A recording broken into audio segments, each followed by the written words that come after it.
Hello दोस्तों, नमस्ते। आप सभी का चैनल में स्वागत है। आज हम करेंगे हिंदी साहित्य का इतिहास, आचार्य रामचंद्र शुक्ल की बुक की भूमिका। तो शुरुआत आचार्य रामचंद्र शुक्ल की भूमिका से करते हैं। प्रथम संस्करण और उसका वक्तव्य दिया गया है, बिल्कुल साधारण और सरल भाषा में, जो सभी को एक बार पढ़ने में समझ में आ जाएगा। तो आप चैनल को सब्सक्राइब करिए, लाइक करिए, शेयर करिए, ताकि आपको समय पर नोटिफिकेशन मिलती रहे। आप यूजीसी नेट की परीक्षा दे रहे हैं, चाहे टीजीटी पीजीटी की, तो आपके लिए ये रामबाण बुक है। हिंदी साहित्य का इतिहास।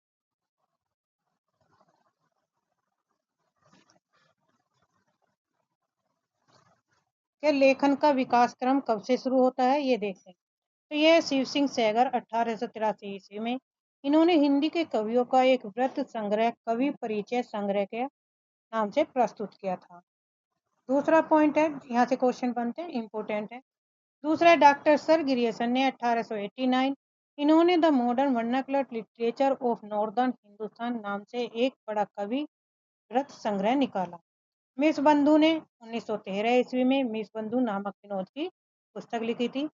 इन्होंने काशी की नागरी प्रचारणी सभा द्वारा की गई पुस्तकों की खोज 1000 ईस्वी से लेकर 1911 ईस्वी तक की 8 रिपोर्टों की सामग्री का उपयोग किया। इन्होंने मिस बंधु विनोद और किसके द्वारा किया गया? नागरी प्रचारणी सभा के द्वारा। इन्होंने मिस बंधु विनोद नाम से एक बहुत बड़ा कवि वृत्त संग्रह 3 भागों में प्रकाशित किया। मिस बंधु विनोद किसने किया था? मिस बंधु ने। इसमें ये 3 भाई थे, गणेश बिहारी, सुख बिहारी और श्याम बिहारी, जिसमें वर्तमान काल के कवियों और लेखकों को भी शामिल किया गया था। इसमें मिस बंधु विनोद। नागरी प्रचारणी सभा, काशी का योगदान किस प्रकार रहा? तो पुस्तकों की खोज 1900 से 1911 ईस्वी में सभा ने सरकारी सहायता से देश के विभिन्न हिस्सों, राज्य पुस्तकालयों और घरों में अज्ञात पड़ी हस्तलिखित हिंदी पुस्तकों की खोज का काम शुरू किया। जो ये पुस्तकों की खोज का काम शुरू किया था, जो अज्ञात थी, जिनके बारे में पता नहीं था, तो उनकी पुस्तकों के बारे में इन्होंने खोज शुरू की थी। किसने? नागरी प्रचारणी सभा काशी का इसमें बहुत महत्वपूर्ण योगदान रहा, जिसका परिणाम यह कि 1908 तक की 8 रिपोर्टों में सैकड़ों अज्ञात कवियों और ज्ञात कवियों के अज्ञात ग्रंथों का पता लगाया गया। यानी कि कुछ रचनाएं, कुछ कवि तो ऐसे थे अज्ञात थे, लेकिन उनकी रचनाएं मालूम हुई, और कुछ जानकारी थी जिन कवियों को जानते थे और उनके अज्ञात ग्रंथों का पता लगाया, जिनके बारे में पता नहीं था, जो बाद में इतिहास लेखन का मुख्य आधार बना। इतिहास ग्रंथ की क्यों आवश्यकता पड़ी? देखिए, यहाँ से आपका प्री और मेन दोनों की तैयारी साथ में हो जाएगी कि किस तरह से क्वेश्चन प्री में पूछे जा रहे हैं और मेन। तो यहाँ हेडिंग बाई दी गई है और उसकी भूमिका है पूरी है, तो उस भूमिका से संबंधित मैंने ये संक्षिप्त नोट्स के रूप में बनाया है। पूरा भूमिका ली गई है। उच्च शिक्षा में हिंदी, जब विश्वविद्यालय में हिंदी की उच्च शिक्षा की शुरुआत हुई, तब से छात्रों और शिक्षकों दोनों को साहित्य के एक श्रृंखलाबद्ध इतिहास यानी कि सिस्टेमेटिक हिस्ट्री की कमी महसूस होने लगी। यानी कि क्रम पर की कमी महसूस होने लगी। परिवर्तनों का अध्ययन, जनता की प्रवृत्तियों, सोच और रुचि के अनुसार साहित्य में बदलाव आए। यानी कि अब क्या था? परिवर्तन का दौर शुरू हो गया था, तो उनकी सोच के अनुसार साहित्य में भी बदलाव आए।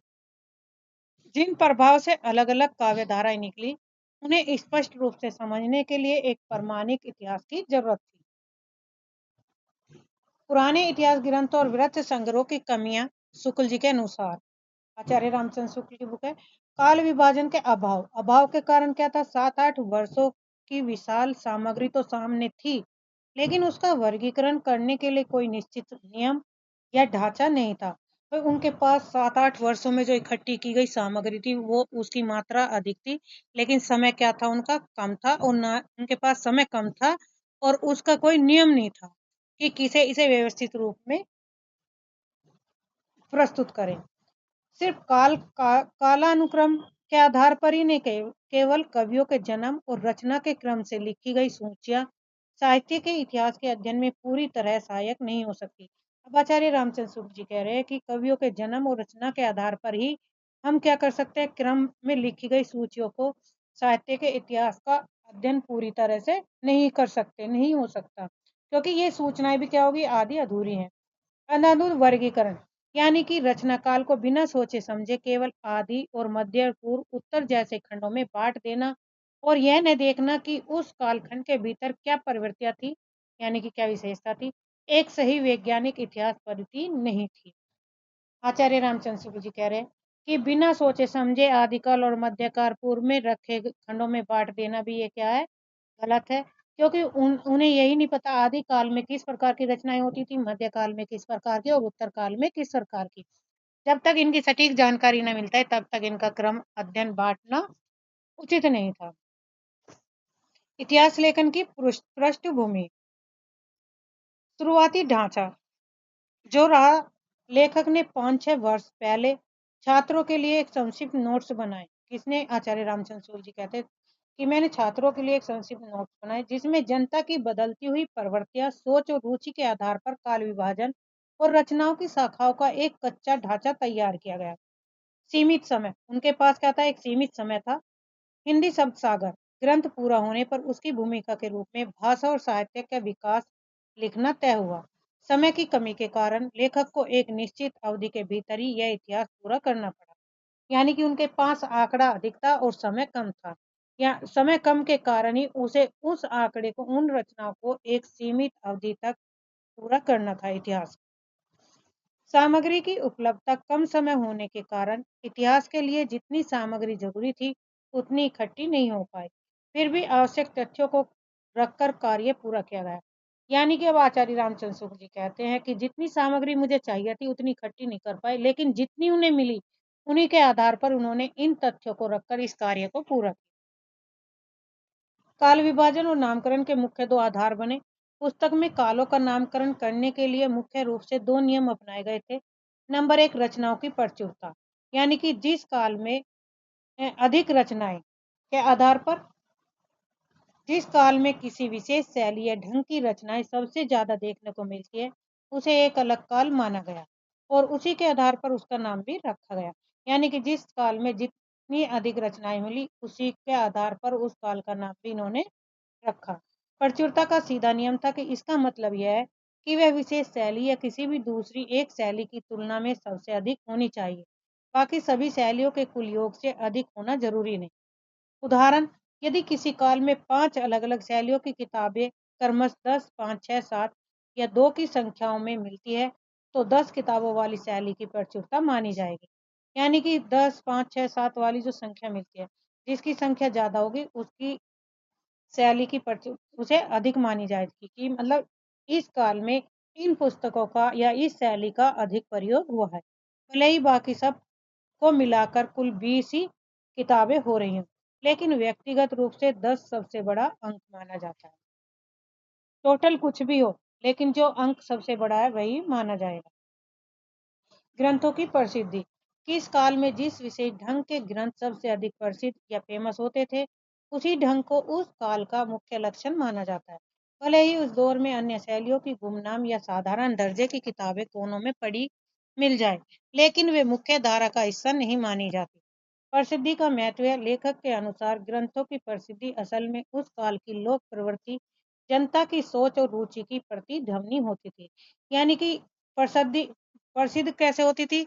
जिसमें लोगों की रुचि और सोच के अनुसार ही उसकी प्रतिध्वनि होती थी। विचारों के अनुसार आदिकाल का नामकरण और रचना, वीर गाथा काल, इन्हीं दोनों नियमों में प्रचुरता और प्रसिद्धि के आधार पर लेखक ने आदिकाल का नाम वीर गाथा काल रखा। इस काल में मुख्य रूप से दो प्रकार की रचनाएं मिलती हैं। नंबर एक, अपभ्रंश रचनाएं और नंबर दो, देश भाषा बोलचाल की रचनाएं। अपभ्रंश रचनाएं, इनमें कई रचनाएं जैन धर्म के सिद्धांतों, धर्म तत्व निरूपण से जुड़ी हैं जिन्हें शुद्ध साहित्य की श्रेणी में नहीं रखा जा सकता।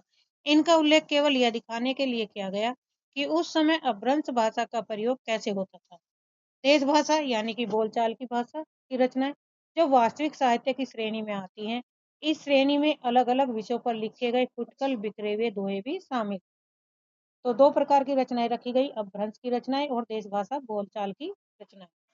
आचार्य रामचंद्र शुक्ल ने आदि काल का निर्धारण के लिए मुख्य 12 पुस्तकें मानी आदिकाल के लक्षण और नामकरण को समझने के लिए मुख्य रूप से 12 पुस्तकों को आधार माना, जिन्हें 2 भागों में बांटा है।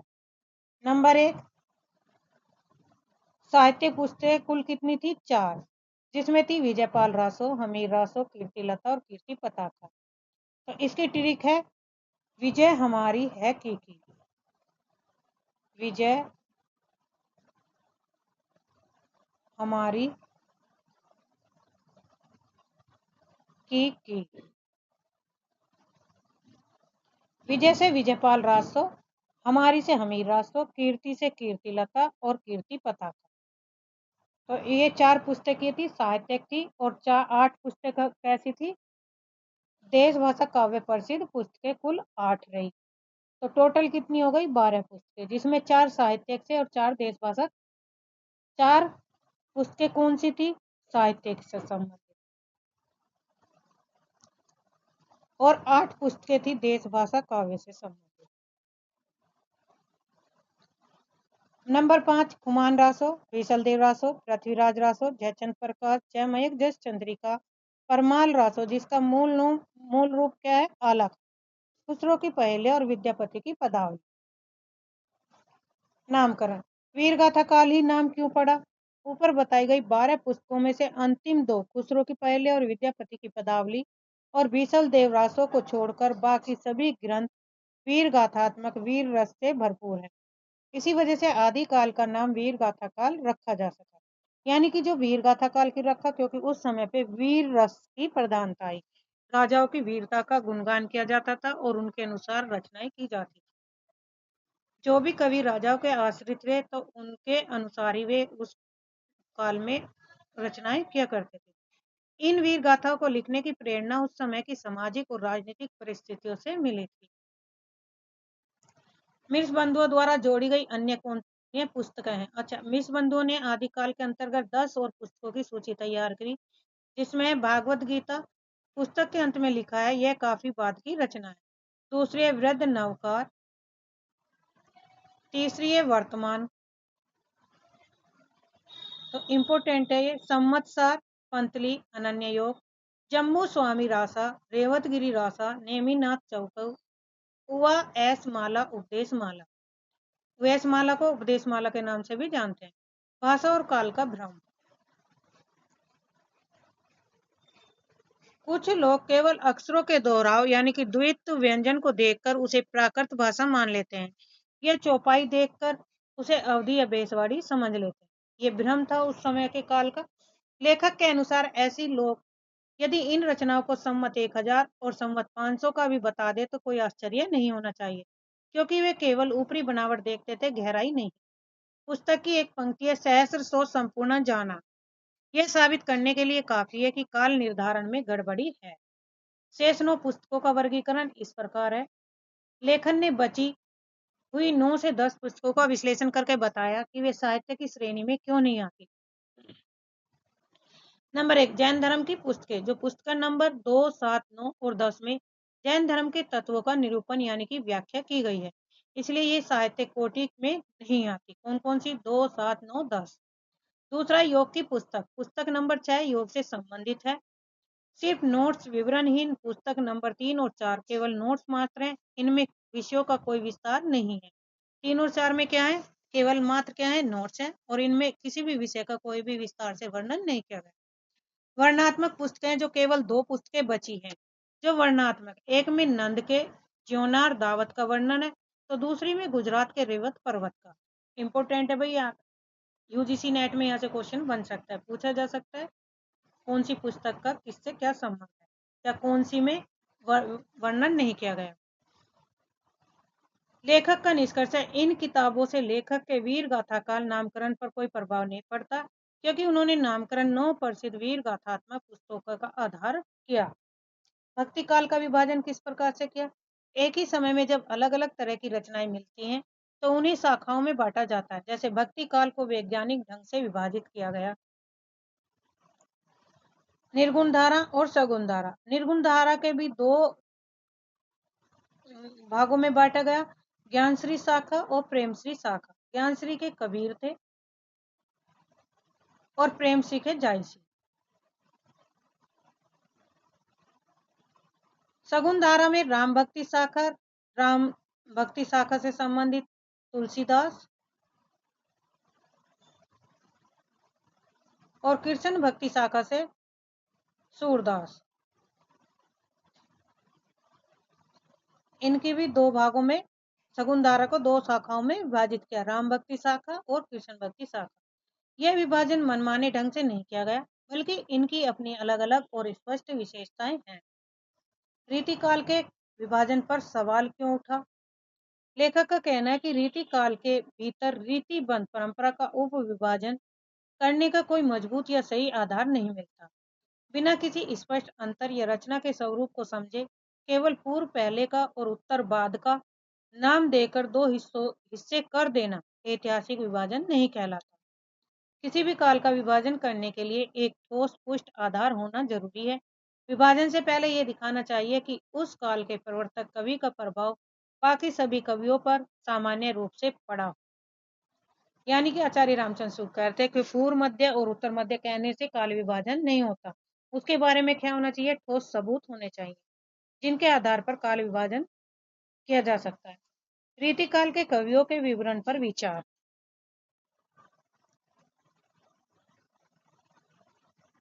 अब इसका मूल उद्देश्य था, लेखक का मुख्य उद्देश्य साहित्य के इतिहास का एक पक्का और व्यवस्थित ढांचा यानी कि स्ट्रक्चर खड़ा करना था, न कि कवियों का कीर्तन का गुणगान करना। विवरण का स्रोत है कृति काल के कवियों के परिचयात्मक विवरण, मुख्य रूप से मिर्चबंदी विनोद से लिए गए। तो यहाँ पे एक क्वेश्चन बनता है, इम्पोर्टेंट है, कि आचार्य रामचंद्र शुक्ल ने अपना इतिहास लिखने के लिए किन कवियों की सहायता, किन कवियों की पुस्तक की से सहायता ली? तो यहाँ पे मिर्चबंधु विनोद की पुस्तक से काफी इन्होंने सहायता ली थी। संशोधन, कुछ कवियों के विवरण में आवश्यकता अनुसार परिवर्तन, परिष्कार और सुधार भी किया गया, जैसे ठाकुर दीनदयाल गिरी, राम साय और रसिक गोविंद के विवरणों का। इम्पोर्टेंट है, इनमें नाम पूछे जा सकते हैं। कवियों की संख्या, लेखक का मानना है कि इस काल के भीतर जितने कवि और ग्रंथ शामिल किए गए वे जरूरत से ज्यादा ही मालूम हो रहे हैं, इसलिए कुछ नाम या पुस्तकें छूट जाने से इतिहास के मुख्य उद्देश्य को कोई नुकसान नहीं हुआ। कवियों की साहित्यिक विशेषता और आलोचना, संक्षिप्त विचार। दिग्दर्शन, इतिहास की पुस्तक में किसी कवि की पूरी या अधूरी आलोचना नहीं समा सकती। यहाँ दिए गए विचार केवल एक दिशा निर्देश दिग्दर्शन मात्र है। स्वतंत्र प्रबंध की योजना, किसी कवि की विस्तृत आलोचना लिखने के लिए भविष्य में स्वतंत्र प्रबंध या अलग से पुस्तक लिखने का विचार है। प्रवृत्तियों का निर्धारण किस प्रकार किया गया? प्रसिद्ध कवियों के संबंध में थोड़ा विस्तार से लिखा गया, लेकिन वहां भी केवल मुख्य प्रवृत्तियों को ही रेखांकित किया गया। इनमें से कुछ प्रवृत्तियों को लेखक ने रसापयोगी, रस के अनुकूल और कुछ को बाधक कहा। आधुनिक काल और गद्यकार विभाव, सबसे प्रधान साहित्य घटना आधुनिक काल में गद्य का आविर्भाव। गद्य की शुरुआत को सबसे मुख्य प्रधान साहित्य घटना माना गया, इसलिए इसके प्रसार का वर्णन विशेष विस्तार के साथ किया गया। लेखक की मूल योजना, लेखक का विचार पहले यह था कि आधुनिक काल में साहित्य के भीतर विकसित हुई अनेकता को केवल उनके आरंभ तक लाकर आगे की प्रवृत्तियों का सामान्य और संक्षिप्त उल्लेख करके ही छोड़ दिया गया। समकालीन रचनाकारों पर लिखने की झिझक, वर्तमान समकालीन लेखक और कवियों के बारे में कुछ भी लिखना अपने सिर एक बलामोल यानी कि मुसीबत लेना जैसा है। डरते डरते उल्लेख किया गया, इसके बावजूद मन न मानने के कारण वर्तमान सहयोगियों और उनकी अमूल्य कृतियों का उल्लेख थोड़े बहुत विवेचन के साथ डरते डरते किया गया। पुस्तक की सीमाएं और उद्देश्य। क्षमा, आचार्य रामचंद्र शुक्ल बाद में क्षमा मांगते हैं। जल्दबाजी या भूलवश वर्तमान काल के अनेक प्रतिभाशाली लेखकों में कवियों या उनकी कृतियों के नाम छूट गए होंगे, जिसके लिए लेखक उनके जानकारों से क्षमा मांगे। अपूर्ण स्वरूप, इस पुस्तक को बहुत जल्दी में तैयार करना पड़ा था, जिसके कारण इसका रूप पूरी तरह वैसा नहीं बन पाया जैसा लेखक चाहते थे। संग्रह नहीं, इतिहास, इस पुस्तक का मुख्य उद्देश्य कवियों और रचनाओं का संग्रह यानी कलेक्शन बनाना नहीं था। इसका मुख्य ध्यान आधुनिक काल के अंतर्गत सामान्य लक्षणों और प्रवृत्तियों के विश्लेषण पर अधिक था।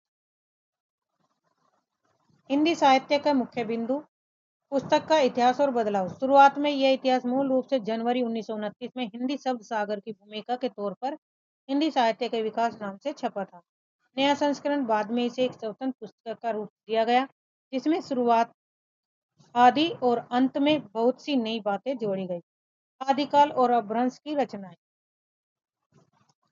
अपभ्रंश का शामिल होना। आदिकाल के अंतर्गत अपभ्रंश की रचनाओं को शामिल किया गया क्योंकि इन्हें हमेशा से भाषा काव्य माना जाता रहा। उदाहरण, कवियों की परंपरा में कुमारपाल चरित और हमीर रासो सारंगधर द्वारा रचित जैसे अपभ्रंश कवियों का जिक्र आता है। ये उदाहरण के तौर पर बताए हैं कि किन किन कवि का और किन किन कवियों की पुस्तकों का इसमें जिक्र आता है। तो कवियों की परंपरा के अनुसार कुमारपाल चरित और हमीर रासों की रचना सारंगधर द्वारा रचित जैसे अपभ्रंश काव्यों का इसमें जिक्र है। हमीर रासों की खोज किस प्रकार हुई? तो शुक्ल जी बताते हैं कि हमीर रासो पुस्तक का तो पता नहीं था। पहले हमीर रासो की पुस्तक के बारे में जानकारी नहीं थी, लेकिन प्राकृत और पिंगल सूत्र को उलटते पलटते उन्हें हमीर के युद्धों के वर्णन वाले कुछ बहुत ही ओजस्वी जोश से भरे छंद मिले, जिससे उन्हें पूरा पक्का विश्वास हो गया कि ये छंद सारंगधर के हमीर रासों के ही हैं।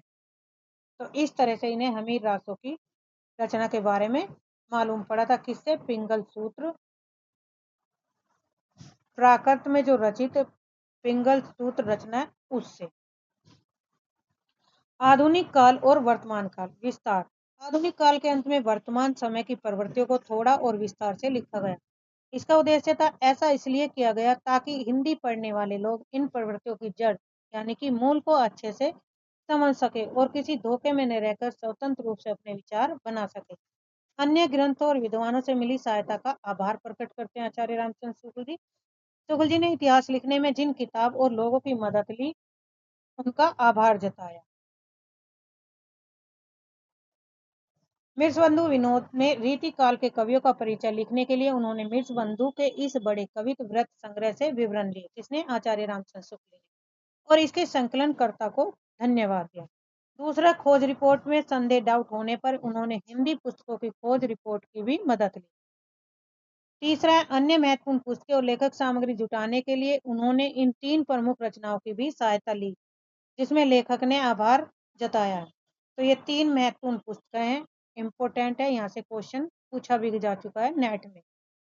राय साहब बाबू श्याम सुंदर दास की हिंदी कोविद रत्नमाला से, पंडित रामनारायण त्रिपेटी की कविता कौमुदी से, श्री योगी हरि जी की ब्रज माधुरी सार, यानी कि इन 3 पुस्तकों से भी आचार्य रामचंद्र शुक्ल ने अपना इतिहास लिखने में सहायता ली। मित्र की सहायता।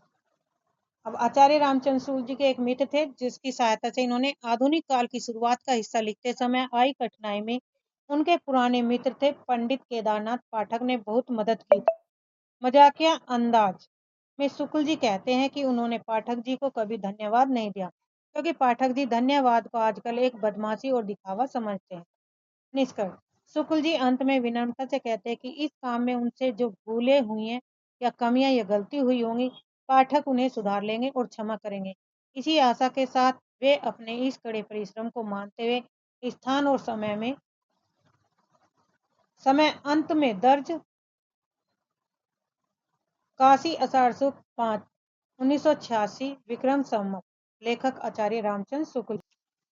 अब जो मैंने पढ़ा ये सारे प्रथम संस्करण वक्तव्य का ये शॉर्ट नोट्स मैं पहले करा चुकी हूँ। अगर आपको ये पीडीएफ इसके समीप चाहिए तो क्योंकि सारा इसी का पढ़ाया हुआ है नोट पीपीटीसी बना के, तो आप इसे भी देख सकते हैं वीडियो को पॉज करके। तो ये सारे भूमिका से संबंधित इसमें दिए गए हैं।